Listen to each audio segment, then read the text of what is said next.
How to fix TikTok couldn't change photo in less than 1 minute. Hello guys, so all what you have to do is very simple.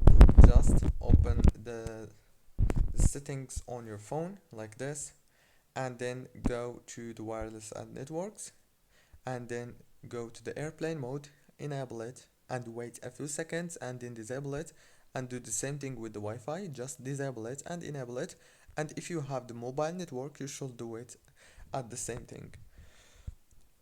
Now go back, go to the apps manager, go to apps, scroll until you find TikTok. Now here on this page, go to the notifications management. Make sure that all the notifications are enabled, especially this one here. It's called videos from accounts you follow, and also this one uploading. Make sure that is enabled. Go back, click on the storage, click on clear data, go back again, and the last thing you have to do is go to the power usage details. Make sure that the power consumption alert option is enabled. Now just restart your phone and reopen Instagram.